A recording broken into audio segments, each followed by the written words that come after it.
Friendship అనేది చాలా important. మన సహవాసం యొక్క ప్రభావము మన జీవితం మీద ఎంతో ఉంటుంది. ముఖ్యంగా యవన ప్రాయంలో ఉండే సహవాసాలు వారి జీవితం మీద ఎంతో ప్రభావాన్ని చూపిస్తూ ఉన్నాయి. చాలా మంది మూర్ఖులతోనూ చెడ్డవారితోనూ సహవాసం చేస్తూ వారి కూడా చెడ్డవారిగా మారిపోతూ ఉన్నారు. కొంతమంది అయితే త్రాగుబోతులతోనూ తిరుగుబోతులతోనూ వేశ్య సాంగత్యంతోనూ వారి జీవితాన్ని పాడు చేసుకునేవారు చాలా మంది ఉన్నారు. ప్రస్తుత రోజుల్లో సహవాసాలు చాలా భయంకరంగా ఉన్నాయి. కొంతమంది యవనస్తులు చేరి డ్రగ్స్ తీసుకోవటం కాలేజీల్లో అలవాట్లుగా మారిపోతున్నాయి. తల్లిదండ్రులు వారి యొక్క బిడ్డల స్నేహితుల గురించి ఎప్పటికప్పుడు తెలుసుకుంటూ వారిని సరిచేస్తూ దేవునిలో నడిపించటమే వారికి సరైన మార్గాన్ని చూపించడంగా మారుతుంది.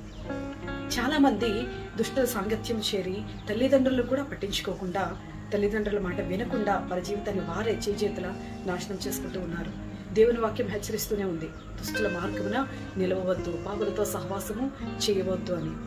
కానీ అనేక మంది మాత్రం ఆ సహవాసాన్ని కోరుకుంటూ ఉన్నారు. దేవుని వాక్యం ఈ విధంగా సెలవిస్తూ ఉంది, దుష్టత్వం నుంచి నిన్ను తప్పించేవాడు కేవలము దేవుడు ఒక్కడే. దేవుని మార్గంలో నువ్వు నడిచినప్పుడు, ప్రభుతో నువ్వు సహవాసం చేసినప్పుడు దేవుడు నిన్ను నిత్య జీవానికి పాత్రనిగా చేస్తాడు. ఆయన నీకు ఎటర్నల్ లైఫ్ని ఇస్తాడు. లోకంతో నువ్వు సాంగత్యం చేసినట్లయితే నిత్య నరకానికి నీ జీవితం అంతా నాశనభరితంగానూ మారిపోతూ ఉంటుంది. కాబట్టి ప్రభుతో స్నేహం చెయ్యి, ప్రభుతో సహవాసం చెయ్యి.